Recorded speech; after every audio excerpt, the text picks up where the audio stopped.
मारुततुल्यवेगं जितेन्द्रियं बुद्धिमतां वरिष्ठं वातात्मजं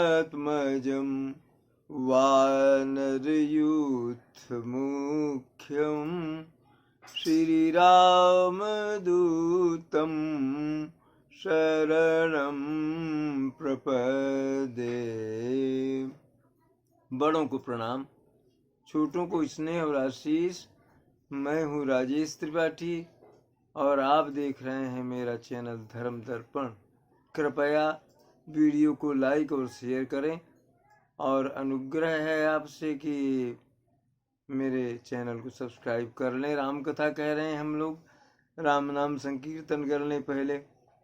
जय सिया राम, जय जय सिया राम, जय सिया राम, जय जय सिया राम, जय सिया राम, जय जय सिया राम। मंगल भवन अमंगल हारी, द्रवहु सुदशरथ अजिर बिहारी। जय सिया राम, जय जय सिया राम, जय सिया राम, जय जय सिया राम, जय सिया राम, जय जय सिया राम। आइए कथा में प्रवेश करें।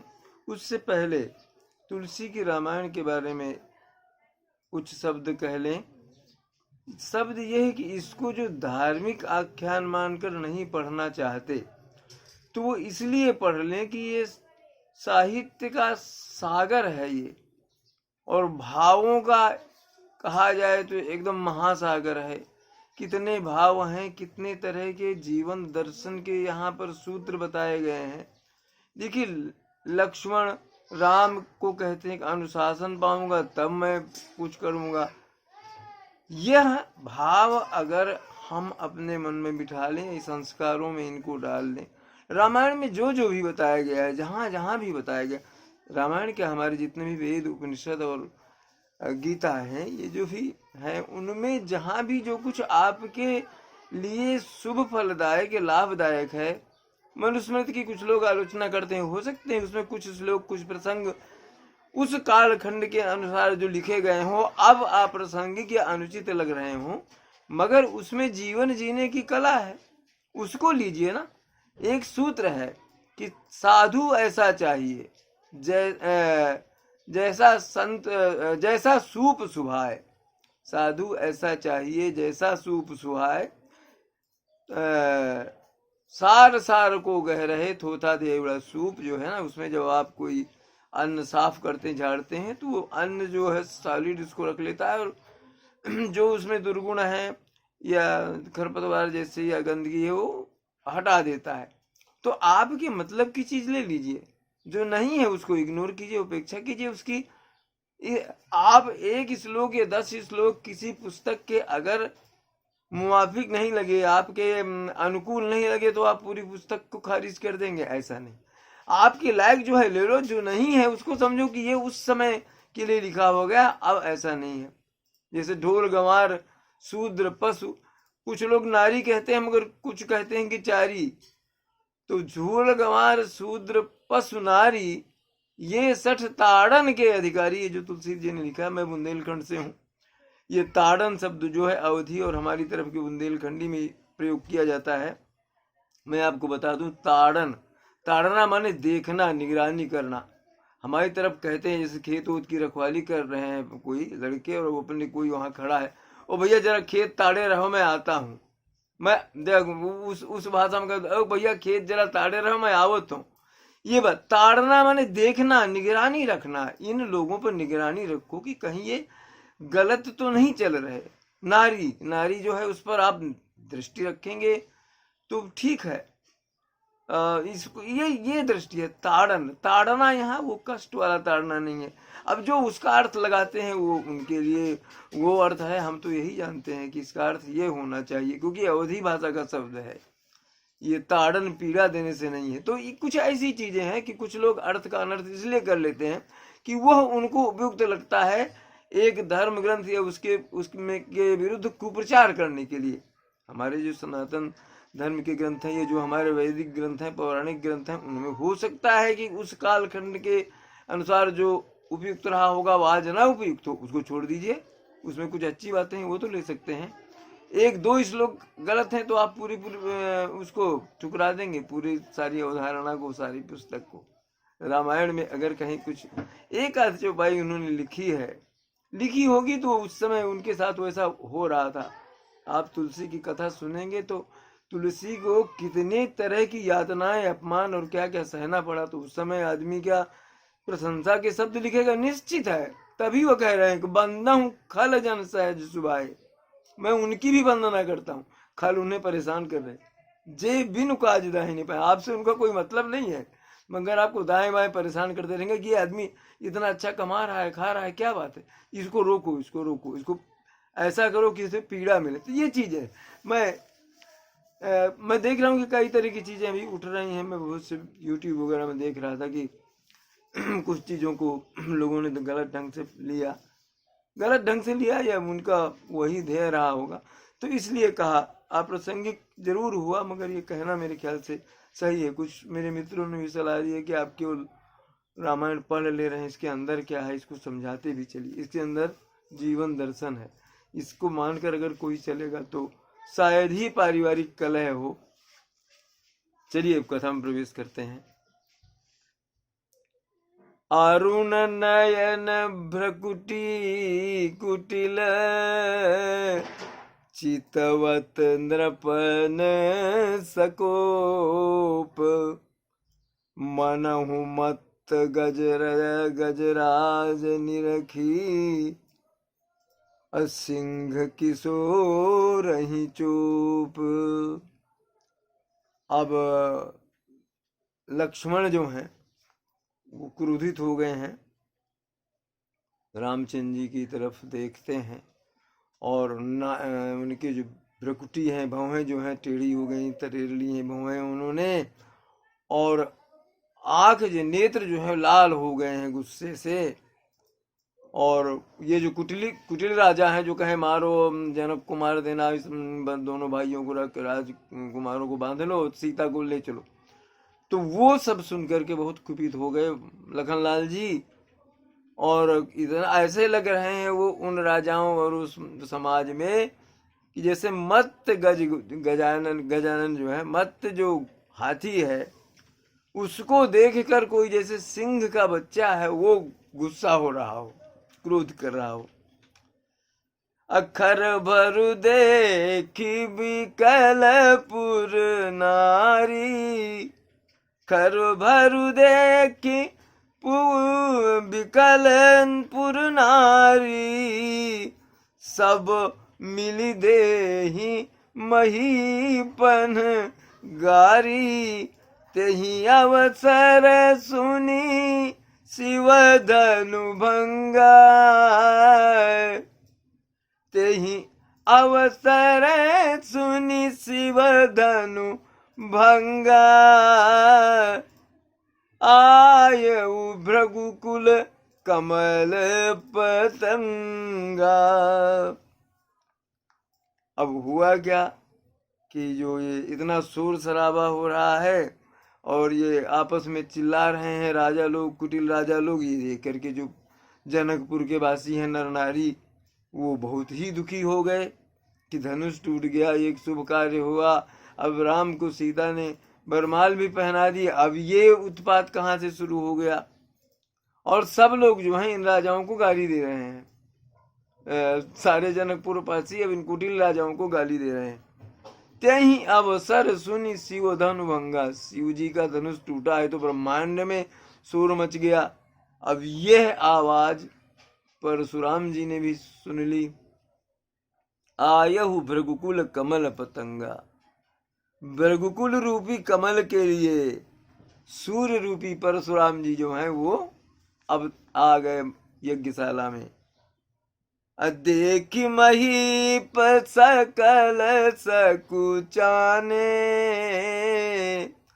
और बाज झपट जनु लवालु काने। गौरी शरीर भूति बल भ्राजा,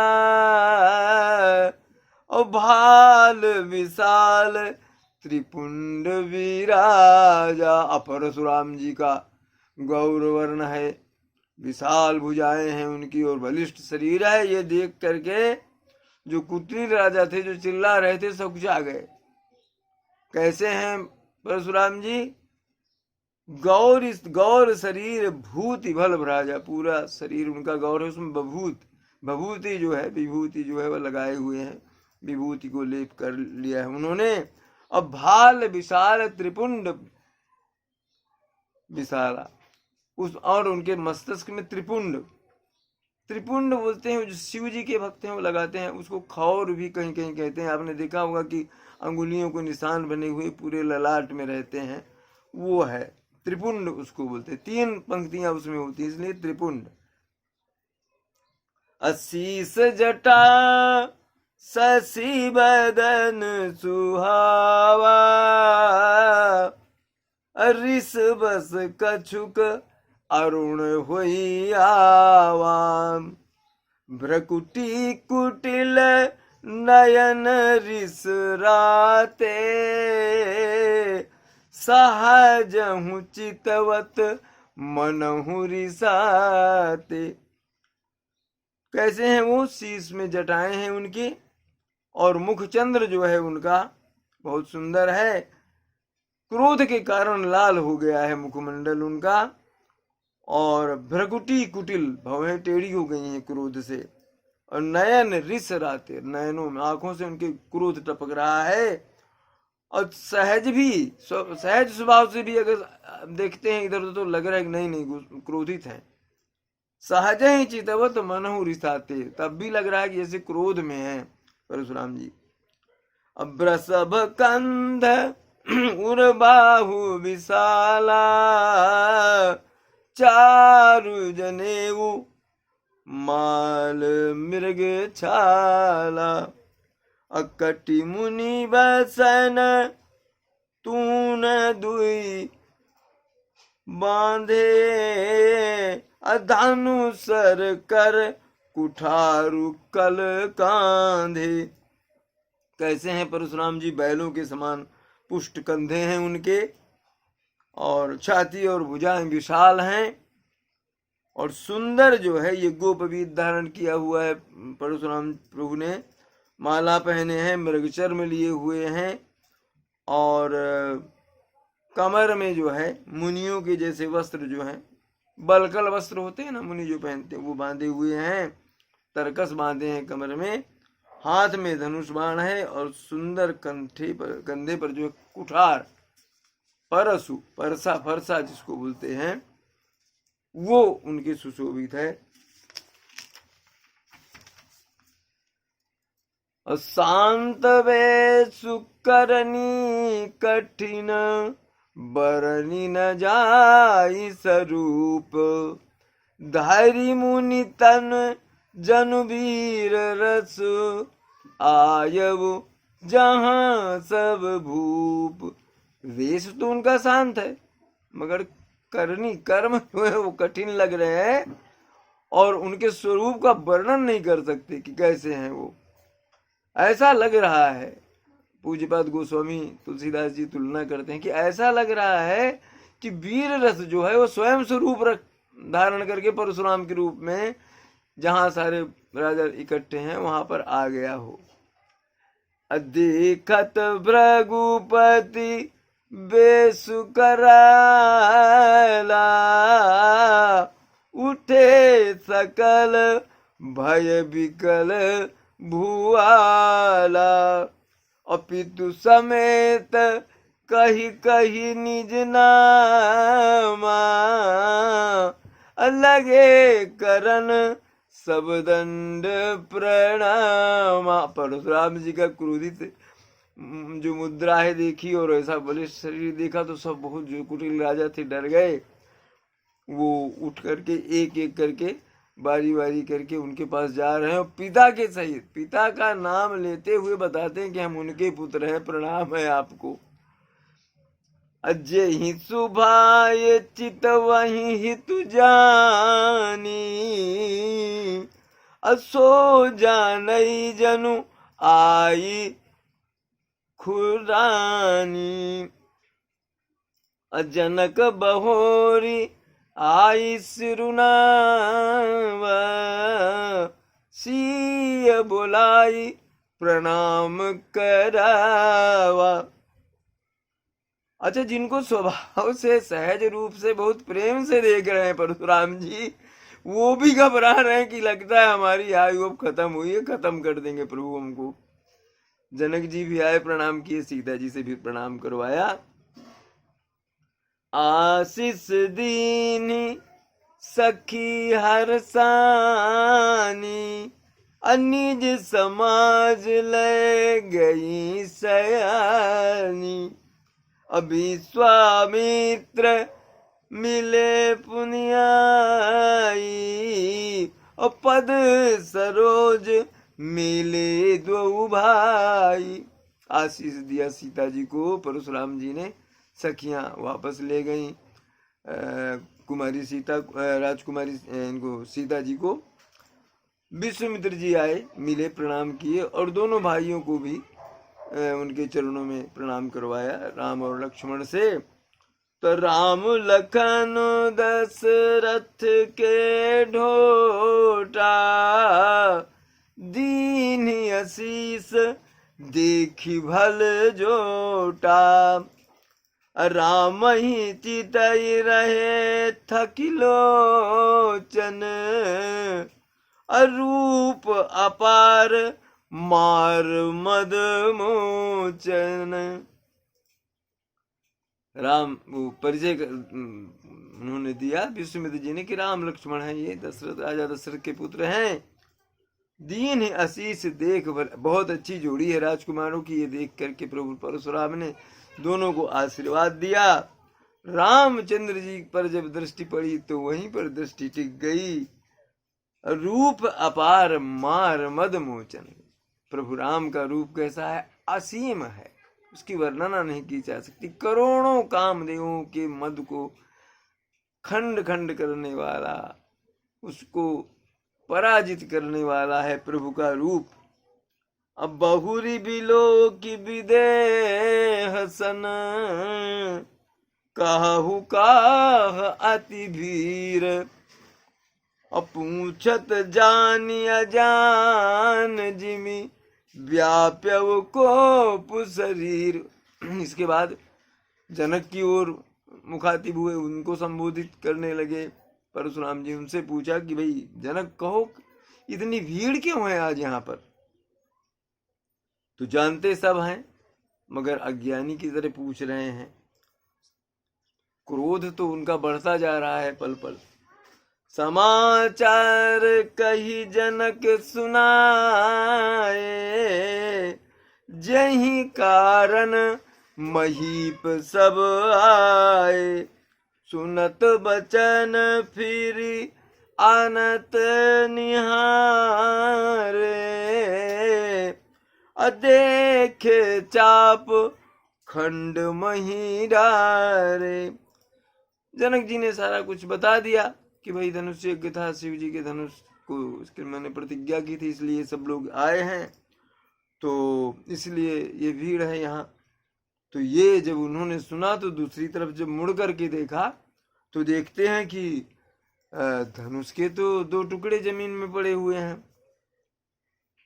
अति ऋषि बोले वचन कठोरा, अरे कहू जड़ जनक धनुष के ही तोरा। बेगी दिखाव मूढ़ नत आजू, उलटों मही जहां लगी तब राजू। धनुष के टुकड़ों को देखते ही क्रोध से एकदम व्यग्र हो गए, उफन पड़े परशुराम जी। और जनक से पूछा, है जड़ जनक, जड़ जनक, ये संबोधन किया, ये बता कि धनुष किसने तोड़ा है, जल्द बताओ, शीघ्र बताओ, नहीं बताओगे तो जहां तक तेरा राज है पूरी धरती पलट दूंगा मैं। क्रोधित हो गए परशुराम। परशुराम का क्रोध जग विख्यात था। वो बहुत आगे प्रसंग कभी आएगा तो बोलेंगे। अति डरु उतरु देत नृप नाही, और कुटिल भूप हर से मन माही।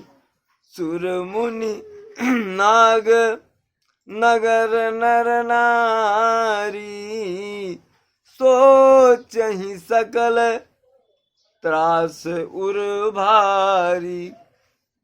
डर के मारे राजा जनक उत्तर नहीं दे पा रहे हैं। अब कुटिल राजा फिर प्रसन्न हो गए। प्रसन्न इसलिए हो गए कि चलो धनुष तो तुड़वा लिया, अब सुनो, अब आ गए हैं बाबा। और जितने देवता हैं, मुनि हैं, और नगर के जनकपुर के जितने नर नारी, सब बहुत दुखी हो गए, बहुत ही दुखी हुए। और सोचने लगे कि अब पता नहीं क्या होगा।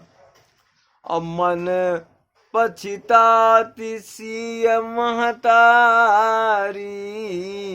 अब विधि अब संवरी बात बिगारी। भृगुपति कर सुभाव सुनि सीता, आरध निमेष कलप समवीता।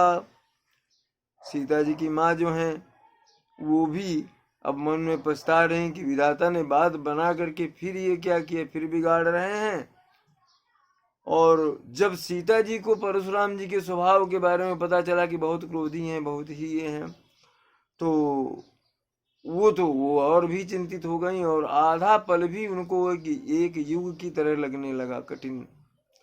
सभय बिलो के लोग सब जानी जान की भीरू, हृदय न हनस विषाद कछु, बोले श्री रघुबीरु। लखन सिया रामचंद्र की जय, उमापति महादेव की जय, बोलो भाई सब संतन की जय। कथा विसर्जन होत है, सुनहु वीर हनुमान, जो जन जहाँ से आए तहाँ करो विश्राम। जय जय श्री राम, जय जय श्री